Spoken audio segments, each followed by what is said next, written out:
All right, time to do a 2017 NFL redraft. As always, Kevin Bunk and Michael Merlo coming to you for BTO Media. Today, simple, rules are straightforward. We're doing a redraft for the 2017 NFL draft, so we're taking the whole first round. We're picking who should have gone in those spots now with the benefit of hindsight. Mike's going to take the first pick. I'm going to take the second pick. We'll work evens and odds the rest of the way, and we'll go through every pick, talk about it. We'll tell you who they drafted first, talk about a couple of these major busts that were in this. And the reason we picked the 2017 class, we were between a few, but you look at a group of a couple of quarterbacks that are big name guys. Patrick Mahomes, obviously one of them. You look at the non-quarterbacks and a lot of skill position guys, especially the running backs here, that were just absolute superstars in the NFL. So that's why we chose this draft. There's a lot of different guys to choose from. And Mike, you get pick number one. You get the odds the whole way, and you get to start us off with what is, I'm sure, a really tough first choice here. I had a couple of conversations with a few friends last night that said I was crazy for my first overall pick, that I'm wrong. Okay. And I want to see where you come down. For me, it's obviously Patrick Mahomes to the Cleveland Browns. They originally drafted Myles Garrett, of course, who has panned out, no doubt. But to get a Super Bowl champion quarterback into Cleveland would be a game changer. They've won nothing with Myles Garrett. And I was told I was crazy for that last night. And I'd like to see if you even considered Myles Garrett in this spot if you had the first pick here. The Browns, Andrew Berry or John Dorsey, because he was the GM at the time, would run to the stage with a card that said Patrick Mahomes, would not think twice about it, and nobody in Cleveland would complain, even if they knew what Myles Garrett has done for them. They don't win now. They stink now. They're a bona fide first pick contender every year still with Myles Garrett. Mahomes has 3 Super Bowls. He's been to 5. Even the argument of would Mahomes develop with Cleveland? He sat that first year behind Alex Smith. Andy Reid's obviously his coach. They had unbelievable talent around him. You're still taking that risk if you're Cleveland that Mahomes will at least be very good in your organization. It's obviously Patrick Mahomes. There we go. I didn't even think it was going to be a discussion. And I thought that as you were saying, people are calling you crazy. I thought you were going to still take Garrett. No, I was like, this is going to be the worst redraft ever. Not for a second did I consider Myles Garrett. My friends looked at me as if I was crazy last night when I said, oh, it's easily Mahomes. The second pick of this is Chicago. They had traded up initially to get Mitchell Trubisky. I'm taking Myles Garrett here. I don't think there's a quarterback that I'd take with the second pick of this draft. If I was the Bears, I don't think I'd go with the same position. I know I'm getting a generational edge rusher. You think about it at the time, they're theoretically pairing Khalil Mack and Myles Garrett for the next few years. I think it becomes much easier to plug and play a quarterback and try and win the NFC with Garrett on the opposite side of Mack with that great Vic Fangio defense. So I go Myles Garrett here, and I don't really think twice about it. Yeah, Myles Garrett, like we just talked about, one of the best pass rushers of our generation. And I think, when we go back in time, we may sit here and say he was the best edge rusher possibly ever. And I got San Fran at 3, who took Solomon Thomas originally. This is easy. They're going to take TJ Watt, who went 30th to the Steelers here. TJ Watt has been in discussion for the last couple of years. If there's anybody close to Myles Garrett, it's been TJ Watt, right? We're going to take TJ Watt. The 49ers are going to get an actual pass rusher that's going to make a difference. And listen, who knows if they draft Nick Bosa the year after? But this defense is going to be strong because they have a TJ Watt in that room. TJ Watt goes 3 to the San Francisco 49ers. Pick 4 was originally Leonard Fournette, and we'll get to it throughout the episode. This was Jacksonville, but what's very interesting about this pick is that Fournette is not one of the elite running backs of this draft in what is an all-time running back class. Pick 4, I'd take Christian McCaffrey, but there's some debate with some other backs that we'll get to throughout this episode. I won't go to them now. But there's definitely some debate. I'd take McCaffrey, though, potential probable Hall of Famer because of what he's done now in San Fran. But I think going in with that Jacksonville team that went to the AFC title game, you maybe even get through with McCaffrey. I thought he was that much better right off the rip than Fournette. Yeah, there you go. Can't disagree. It's funny. I going through my picks, couldn't really find a spot for McCaffrey or a couple of other these skill guys. And I feel like you're going to be able to jump on them the next few picks. I do have a skill guy going here at 5 to Tennessee. The pick was originally Corey Davis. This pick is now going to be Cooper Kupp, who had one of the great runs over there with the Rams. He went 69th in the third round to the Rams. The Titans get a guy that I don't think he's a borderline Hall of Famer, but if he had a couple of more years at his peak, he certainly would have been in consideration. But Cooper Kupp, a great slot receiver. This guy, fantastic. And Corey Davis did not work out. Of course, you know that. He ends up signing with your team a few years later. So there we go. We actually have the Jets on the clock next. But yeah, Kupp is one of a few really good pass catchers in this class. Yep. And 6, taking Kupp at 5, which I expected, makes 6 a bit of a tough pick for me because it's a similar Jets thing that's gone on the last 2 years in the draft. Tight end or tackle for me right now. And I'd probably take Deion Dawkins because I know now I'm getting a decade-long left tackle over the tight end that I'm sure will go in the next 2 or 3 picks here. Yep. But I would take Dawkins. Unfortunately, Jets fans have a little bit of a bad blood with him. Bills, big rival. He hates the Jets. But I think he would have just embraced that in the reverse fashion. And it would have made it a lot easier to develop one of the 2 quarterbacks you took in the next 5 years in the top 3 of the draft. Yeah, I completely agree. The Jets have made the right decisions now in the present day as well, not going with the tight end and taking the tackles. So I would do that as well. And now I have an interesting situation here because the Chargers are on the clock. They took Mike Williams. They took a pass catcher. And I would love to pick George Kittle here, but they picked Hunter Henry a year prior to this. So how do I sit here and take George Kittle when they just took Hunter Henry? They did take Mike Williams. I'm going to take Chris Godwin in this spot. Godwin, who originally was, let's just make sure, pick 84 in the 3rd round out of Penn State. I'll have the Chargers at 7. Take Chris Godwin, who's been very reliable, obviously, last couple of years, bad injuries, but overall a great number 2 over there in Tampa Bay for Mr. Mike Evans, somebody that would be able to go in there and slot right next to Keenan Allen. So I would take Chris Godwin here. At 8, this was the Carolina McCaffrey pick. Yep. And this is also an interesting spot with Kittle because you have a Panthers team that's only at the time a year removed from making the Super Bowl. They had the terrible year after that. And your roster is awful. So you have a few different directions you can go. But I think I have to go tight end because Greg Olsen is just aging. So it's going to be Kittle at pick 8 for the Panthers, who originally took McCaffrey. And also, if you didn't catch it, pick 6, I forgot to say, the Jets took Jamal Adams initially. Right. So this is Kittle. So Kittle was going to definitely be my pick here with the Bengals. But Kittle goes 8 to the Panthers, who hit on their pick in a big-time way. What do we have now? We have 9, correct? We have 9. Bengals, who took the all-time bust of the draft. John Ross goes in this spot no longer. A guy that they got, Kevin, with the 103rd pick in the draft, Trey Hendrickson, goes at 9. One of the most, he's still an underrated pass rusher in today's game, but over the last couple of years has led the league in sacks. He is incredible.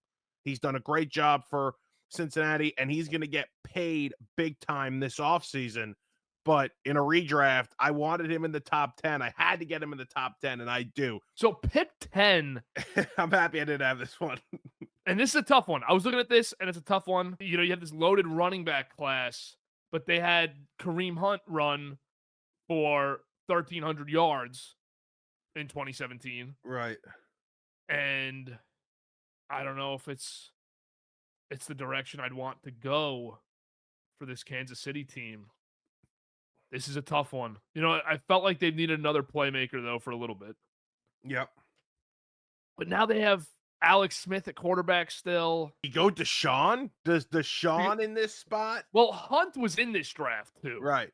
He was a third-round pick for them. Yeah. I think here I'd go with Alvin Kamara for Okay. Kansas City because they don't have the running back. They need the extra playmaker. They traded up so much. You're getting a stud back, and he fits what Andy Reid's going to want to do. But Watson's going to come up in this because his rookie contract was electric. Yeah. And teams would love to – if you told teams at the draft you're going to get 3 years of top 5 quarterback play, every team's signing up. Yeah. I'm interested to see where he goes here. I'm very interested to see where he goes. So you go Hunt at 10. I mean, excuse me, Kamara at 10. Kamara at 10. Number 11, the Saints. I've got the Saints. They originally took Lattimore, who you could easily just slot in and say, oh, you know what? That was a good pick. I'm going to go Marlon Humphrey. He went 15th. Mm-hmm. Let's just confirm. He went 16th, obviously, to the Ravens here. I'm going to take Marlon Humphrey at 11. Lattimore slides down a little more. Humphrey has been great, just very steady over there in Baltimore. It's been a really good defense for a while. It's probably their worst year. They've dealt with a lot of injuries, but he's been one of the main reasons. So I'm surprised he fell this far. The Saints still get a corner, but they get the better one slightly in this draft with Marlon Humphrey. I do agree with you that he's the better one, and he's aging better, still kind of able to play. I feel like Lattimore's really fallen off the last year or two, and they trade him for the nice haul. I got pick 12 here for Houston. I think I'd keep it the same with Watson because it's led you to this point now where you're still in contention. Mm-hmm. They still had all those picks. That factors into it for me. But also, you had at least 2 seasons there where we thought you were real contenders in the AFC, probably the third best team in my mind in the AFC behind Kansas City and New England for a moment there. So I'm going to stick with Deshaun Watson, as crazy as it may sound, staying to Houston at pick 12. Yeah, I would agree with that. I was such a big Deshaun Watson fan, and it sucks to see what's going on with him. They just activated him, actually. Yeah. Designated him for practice. But it is sad to see what's happened, in terms of his play, the off-the-field stuff. Yeah, 12. I think Houston does make that same pick. Houston keeps him. 13, interesting pick, was originally Hassan Reddick to the Cardinals. I'm going to go ahead and take Marshawn Lattimore here. He went 11 to the Saints originally. I'll take Lattimore at 13. At his peak, he was one of the best corners in the game. He's washed up completely right now, though, over there in Washington. But again, you're drafting a peak of 5 to 6 years of him being elite, and the Cardinals went defense, so they'll stick on the defensive side of the ball here with the need at corner. They'll take Lattimore. Now I get up to the Eagles at pick 14? 14. I believe this was originally Derek Barnett, and I'm going to take Budda Baker. Okay. Pair him up. Malcolm Jenkins is 30 this year, so you need another safety anyways. Rodney McLeod is on the other side. I think Budda Baker would be a really nice pick for the Eagles at this point in time. Budda Baker to Philadelphia, and that would probably be dangerous. That would be dangerous. And kind of took a pick there because he was in consideration for 15, where Malik Hooker went to the Indianapolis Colts. We will not be taking Malik Hooker. We'll take Garrett Bowles, take a left tackle. He went 20th to the Denver Broncos this season. I was a fan of Bowles heading into that draft. The Giants needed offensive line help for years. This is a year coming off of the Eric Flowers debacle, so I was really hoping they were able to get Bowles. But he was not this slam dunk prospect. If you remember correctly, there were a lot of issues that scouts had with Bowles coming out of this draft, but he ended up being a very solid tackle, still is, and I'll give the Colts here, who too late with the offensive line help over there for Mr. Andrew Luck. Yeah, they needed to go. And there's a few good linemen in this draft. There's still one more elite lineman here who I actually would have taken before Bowles, which will make an interesting discussion. Okay. But not a crazy one either. It's not like you didn't take Jonathan Ogden. Yeah. I have Baltimore here now. Pick 16. Originally, that was Marlon Humphrey. He's gone. Good pick for the Ravens, per usual. So you have to look around and see where could they use the most help. I would go and get one of the running backs here. The defense was really good.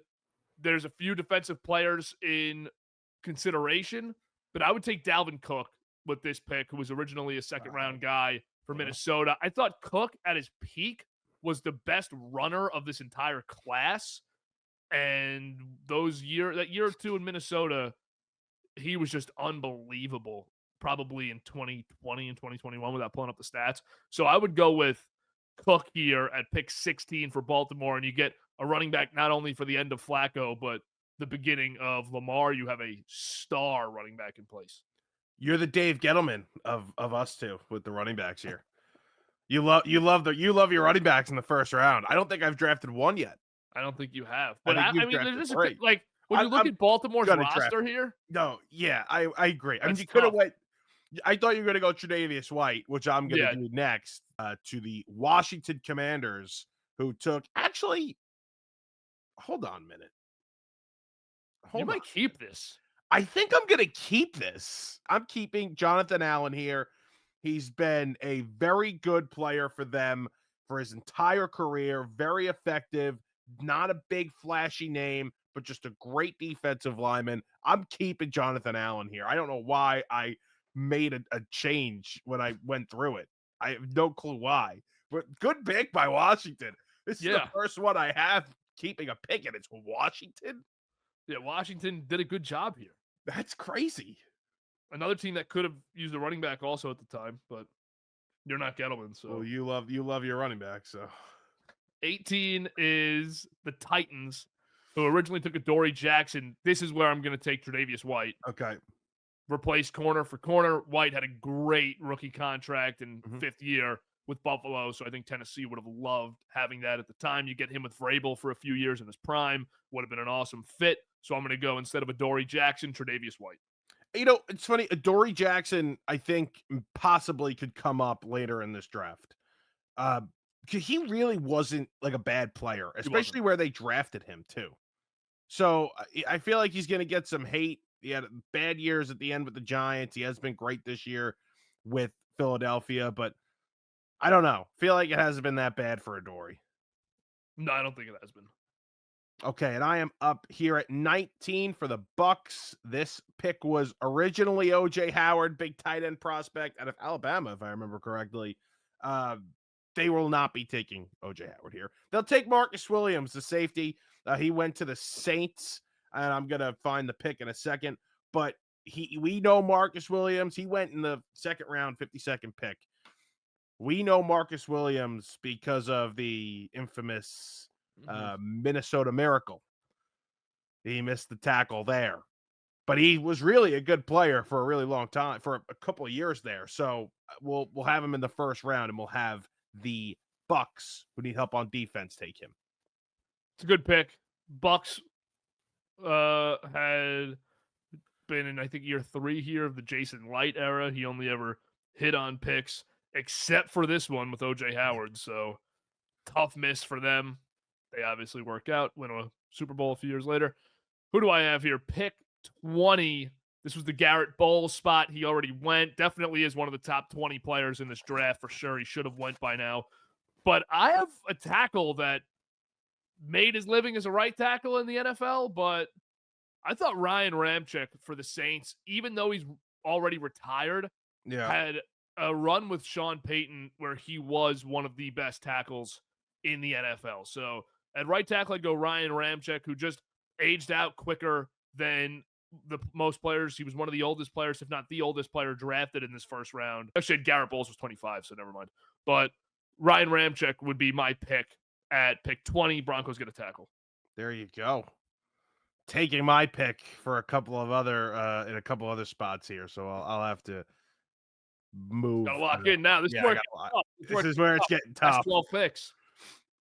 I have this pick, though, the Lions at 21. I want to just confirm who the Lions picked here at 21, because we're going to take Hassan Reddick, who went a little earlier in this draft, originally 13 to the Cardinals. We had Charles Harris, outside linebacker. Sorry. No, this is Gerard Davis. Gerard Davis. Yes, Charles Harris went next. We had Gerard Davis go to Detroit at 21. We are going to take Hassan Reddick. We're going to get a pass rusher. Hassan Reddick. ended up really finding a lot of success in Philadelphia. I'm going to take Reddick here. Obviously has fallen off a little bit the last couple of years, had the issues with the Jets, but Reddick had that big year with Philadelphia, was a solid player for Arizona. I will take Reddick here, falling a few spots below where he originally went. All right, Reddick, who had the awesome years with Philadelphia, the great year with the Jets last year. Yeah, unforgettable year with the Jets. He was unbelievable. Now I gotta dive deep here for Miami at 22, who originally took Charles Harris, bust outside linebacker from Missouri. And now we're doing the deep dive. This is where it really does get rough because you had a few guys in this draft that had pops early in the career, but did not last. And I guess that's probably typical of every NFL draft. They don't need a receiver. They don't need a running back. This is the year Jay Ajayi bursts. Yep. So it's definitely a difficult one for me. I want to go with one of the safeties, but who? Got two safeties left here that I'm looking at. Both of them had very similar early careers. And for Miami on defense, they didn't have good safeties. It was definitely a position of need. I'm going to go. Oh, this is tough between the two. It's Eddie Jackson or Jamal Adams. Ooh, and ball action. You get two totally different guys early in their career. Eddie Jackson was the great ball hawk for about 3 years, and Jamal Adams broke the safety sack record. I'm going to take Jamal because I just think he was a better player for those few years. Great tackler, great in the run game, great pass rusher, and I think he'd fit in Miami at this point in time because kind of get a little bit of a Swiss Army knife defensively. Yep. There you go. Miami gets a big-time defender, and like you mentioned, you mentioned on the rookie contracts a lot. That's a good point. It's a great point. How, even if it didn't last 6-7 years, it still was worth it because of how good they were on their rookie contracts, like you mentioned with Jamal and Deshaun there. For this team, you got Charles Harris, who was not good on his rookie contract. Yeah. So if you could find a player who was really good on his rookie contract, an all-pro at that in Jamal Adams, then you're pretty satisfied. 23, the New York Football Giants. This pick is really easy when you look at it. I mean, they have so many holes heading into this season. They originally take Evan Ingram. They will not take Evan Ingram. They will take somebody that was picked in round 5 out of Boston College, Matt Milano. He'll play linebacker. They had massive needs at linebacker. Let's give you a couple of names there. B.J. Goodson, Jonathan Casillas, and Devin Kennard were the linebackers at the time for the New York Giants. Milano obviously was a great Buffalo Bill, and he was picked in the 5th round of the Boston College Northeast guy. The Giants would bring him in here in a redraft to play linebacker and settle that position down for years to come. Milano was way higher on my list. Him at 23 is not the 23rd best player in this draft. It's just the way it fell, and it's a perfect fit to the Giants, who, as you said, desperately needed the position. Yeah, a little bit. Now we go to the greatest franchise in the history of the sport. The 2017 Oakland Raiders. I remember this pick. This team was unbelievable, this 2017 Raiders squad. Unfortunately, they took Gary and Conley in round 1. Yep.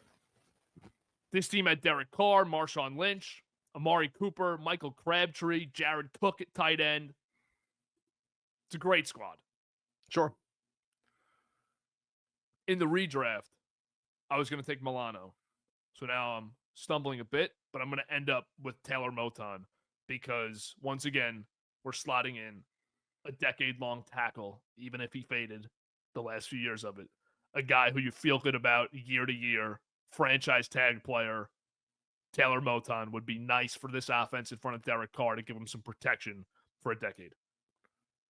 Very nice. Very nice. I agree. I actually thought I had the Raiders, so I just went to go look at the pick that I would make, and I was like, oh, it'll be Moton, and realized I didn't have the Raiders. I have the Browns here. So very nice. Very nice. We know ball. We know ball. No, I don't even have. Oh, we're going Browns here as this selection. There was a trade. Was Yes. this the Texans? Okay.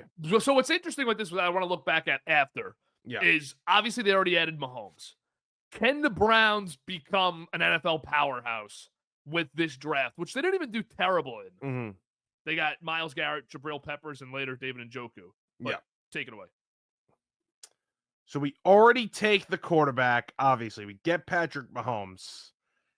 This wide receiver room at the time is Corey Coleman and Ricardo Lewis, and the tight end is Randall Telfer. I Not think good. I think we gotta just listen. He ended up not be. He was not worth where he was selected, well, which was seventh or fifth. Seventh, Mike Williams. Yeah. But this is probably going to be the Mike Williams spot. We're going to get him a big target. You're going to get your rookie quarterback at the time a big target in Mike Williams. So we're going to take the wide receiver here. Again, he was not great. He was not worth a top 10 selection in this draft, but back of the first round, I'm willing to do it. You feel good about it. A lot of production, especially with Herbert, the first 2 years of his career. A lot of production there. You feel good about it if you have the young quarterback. Then you're saying we got a great 50-50 ball guy for the next 6 years. Yep. And unfortunately, some injuries for Mike Williams. But out of those top 10 receivers, absolutely the best when it comes to John Ross, Corey Davis, and Mike Williams. We have the Atlanta Falcons. Still had Matt Ryan, had Devonta Freeman, Julio Jones, Mohamed Sanu. It's a good squad. Defense was not great. This would be my Eddie Jackson spot. Pair him up with a young Keanu Neal. And Eddie Jackson and Keanu Neal are going to wreak havoc for about 3 years. Okay. And then it's going to be not good. But we're trying to get Matt Ryan another chance at a ring. It's not good. So we're going to try and open up this 2 to 3 year window with these young safeties on defense. But then after that, once again, you're going to be really upset about their career. Okay. Interesting. I mean, I'm right. Is that not right, though? Yeah, I guess, yeah. Keanu No, Neal it's and Eddie just- Jackson, all-time yeah. great rookie contract safeties. Yeah, it's just a little depressing, but yeah, that's fine. We're at the end of the first round here. Got to take guys who had near all-pro seasons. There's still some real good players out There there. are. About to give you one. About to give you one at 27 for the Bills. Juju Smith-Schuster. Yeah, but this team doesn't need that. So The I'm Buffalo stuck with Eddie Bills? Jackson. Oh, Buffalo right. needs Okay. Yeah, Buffalo needs that. They have Calvin Benjamin and Deontay Thompson. it. Yeah. And this is a year prior. This is a year before they're going to go get Mr. Josh Allen. Now, obviously, a couple of years later, they bring in Stephon Diggs. But maybe you don't have to make the trade for Stephon Diggs. Maybe maybe your wide receiver talent now is better than it was because you have Juju Smith-Schuster in here, the original pick. Let me just get a look at that. This was Kansas City's pick, actually. I guess they had made a trade, and it was Dalvin Tomlinson, Tre'Davious White, excuse me, to the Bills. We're going to take Juju, though, who went 62nd in the second round of the Pittsburgh Steelers, who know how to draft wide receivers. And if Juju gets taken here, maybe Tyrod Taylor's the guy. Yeah, maybe the history of the NFL has completely changed. What a domino effect. We're changing the history of the sport. Pick 28 is going to be the Cowboys. Yep. So we have the quarterback. We have the running back. The receivers are good at the time. It's Des Bryant. It's Jason Witten at tight end. You got Cole Beasley. The offense doesn't need to be touched. Got to go to defense. They have this great linebacker room with Sean Lee, Jalen Smith, Byron Jones is at corner, DeMarcus Lawrence off the edge. I'm going to go Dalvin Tomlinson up the middle for them. I think they really, one thing we've seen this year is with the Quinnen Williams ad, the Kenny Clark ad, one thing they never had in the Dak era is that big guy up the middle. Dalvin gives it to him, a lot of physicality up the middle. So Dalvin Tomlinson's the pick at 28, where they initially had taken in this draft Taco Charlton, which was a disaster. Damn it. That was my next pick right now for the Browns again. I've got the Browns 3 times. Did you realize you were doing this to me? I did not realize that they had 3 odd picks. They will take Adoree Jackson, who ended up being a solid corner, still playing, but they went offense the first 2 picks of this draft. I wanted to possibly go Joe Mixon, but just couldn't see that happening, especially coming off of an 0-16 year. They obviously get the quarterback, they get the wide receiver. Now they're going to go defense, and they'll take the best player available on the board, Adoree Jackson. So what's interesting here now that we have the 3 Cleveland picks in, who do we take here? Mahomes, we got Mike Williams, and now Adoree Jackson? Yeah. Think about the year after this. They take in the top 4 Baker and Denzel Ward. You're not taking Baker at 1 for sure. Right. So maybe they trade out. The Jets traded up to 3 this year. Maybe they trade up to 1 and Cleveland moves back. Maybe they take Saquon 1. How does that look for the rest of the league? Mm-hmm. Do they take Denzel Ward? Domino effect pick right there with Adoree Jackson, as well as the Mahomes choice, obviously. Changes the course of history. They have changed the course of history for us. So are the Browns a contender here now with Mahomes, Mike Williams, and Adoree Jackson? No, because I would have, with those picks that they got, I would have traded up higher into the first round and got a more impact defensive player or more of an impact wide receiver in this case. But again, obviously we're playing, more than Monday morning quarterback. Yeah. It's a lot, but I don't think they got for 3 first-round picks with Williams and Jackson to go along with Mahomes. You did well, but I don't think, like, we may look back, and we talked about this a couple of weeks ago. You may look back on what the Texans did with Stroud and Will Anderson and say, holy crap. Like, they got their 2 cornerstone players in the same draft back-to-back picks. They didn't do that. They got That's 1. fair. Got 1. The next pick I have here, Steelers, inevitably going to do worse. TJ Watt, easily the best value pick of this round. This was in 2017. This was the last year of Le'Veon Bell. So you're not going to take a running back. You don't need anything on offense. This team was so good. This is a title contender team. And the best players left, the running backs. I'm Dave Gettleman. A lot of pressure. Is David Njoku a first-round pick? I considered him with the Browns pick. I did consider him to just go back to Cleveland. This is tough for me. You're at the end, and if you have a need there, he wasn't this bad player. He already went in the first round. You're not crazy to do it again. They had TJ Watt, but there's not another edge rusher to replace Watt with. Right. Like, it would be Carl Lawson or somebody who I don't think is a first-round pick. Go get him in the second round. It's a redraft. You go get him in round 2. Corners here are Joe Hayden and Artie Burns. I'd go with Chidobe Awuzie here. Okay. Chidobe Awuzie would be the pick. You get a good young corner in. Tomlin maybe even takes him to a different level than he was initially taken to. I don't know what exact pick he was in this draft originally, but he was not a first-round selection. So Chidobe Awuzie levels up. Steelers level down. They go from TJ Watt to good young corner. 31, I think I'm going to take my first running back. Wow. And which one is it? Because there are 3 guys that I could contemplate here. I think you're going to be a little surprised who I take. Okay.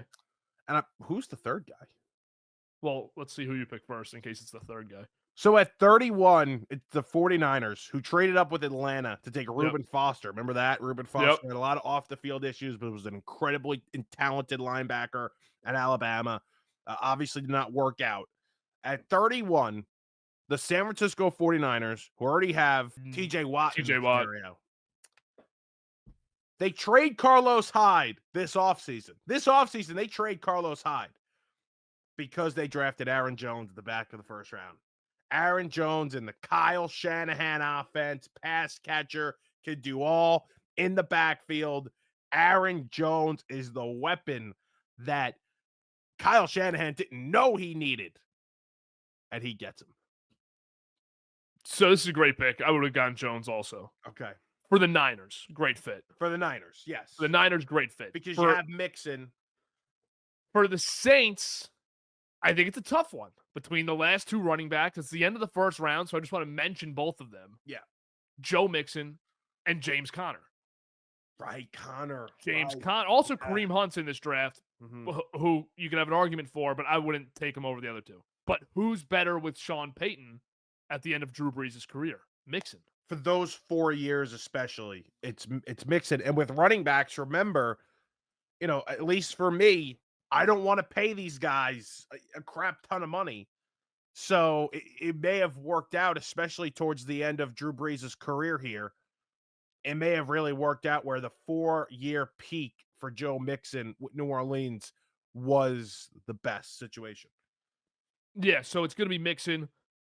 Connor had the great year in 18 with Pittsburgh, almost 1,000 yards, yet over 1,000 total yards, 12 touchdowns. Really nice year. Mixon's going to be picked 32. And that wraps up this redraft. And Aaron Jones would have been a great fit there, too. Yes, absolutely. That's who I would have taken if you didn't. Okay. Yeah. And I think Jones could have went a lot higher in this draft. It just doesn't work out that way. Because one of the things I hate to see with redrafts is when people, and we did it on a few picks because sometimes you have to because you can't pass up a great player. But when Bleacher Report or whoever puts out a redraft, and you're just basically listing in order the best 32 players. Yeah. You know, not everybody needed a running back. Dallas didn't need a running back. Why would you take a running back? Yeah. Or why would you take Aaron Jones over, Cooper Kupp or somebody in that top 10 when Jones is probably in that mix production-wise with a lot of those guys? So it's a good redraft here, Mike. It was a good redraft. It's a very interesting class, like you mentioned, with the running backs, and you're not so quarterback heavy. And the next one we do is obviously going to be quarterback heavy. I think it's going to be 18. So that's going to be interesting because we're going to have to come at it from a different angle and what teams have quarterbacks, what teams don't have quarterbacks. It's going to be fun. And I think in this draft, just looking back, 2 first-round picks for San Fran, they botched both of them. Yep. Imagine if they got that right with TJ Watt at either of these picks. Yeah, they could have had him. They could have him at both. It's one of them, but 100%. And a guy like John Lynch isn't there at the time yet, but this might have been year one. This might have been year one. This could have been year one for John Lynch. This is his first draft. I think this was his first draft. 17 was his first draft. Wow. And Lynch, one of the things that Niners fans will tell you, Lynch's first round history is not elite. He has missed a lot of picks in the first round. But he does a good job kind of baiting the Bears into trading up with him, though. Yep. That's a great job on that. One of his first moves. And by the way, was Trubisky at all ever in consideration in the back end even? He was, for me. He was. Because I think you're at least looking at some of those teams in the back, and you're like, the quarterback play we're going to get over the next 5 years is so bad that Trubisky would be a stabilizer. I agree. And even right now, he's a solid backup. So he had the bet, obviously, goes to the playoffs with the Bears. It wasn't great. It wasn't what they drafted, but he did have a couple of good years and then turned into this solid backup quarterback. So in the back end there in the first, I absolutely considered him in a couple of spots. Yep. All right. I'm good on this draft now. I'm good to wrap this. We went through every pick. That's the 32 first-round picks. Obviously, a few teams don't have any, so we're not going to touch on them. But next draft we're going to do is the 18 draft, which had Josh Allen, Sam Darnold, Baker Mayfield, Lamar Jackson. Josh Rosen will not be a first-round pick in that draft. I don't think so. But those guys went. A lot of really good skill players went. Saquon Barkley, one of them. Nick Chubb, second round. Really good group of players in that 18 class, an historic NFL draft class. So we're going to do that next. Thanks for watching this one. You can check down in the description for all of our picks, all the players that were selected prior, actually in the 2017 draft, and who we corrected it with in this redraft. So thanks for watching, and we will see you in the next one, which will be 2018 NFL Redraft.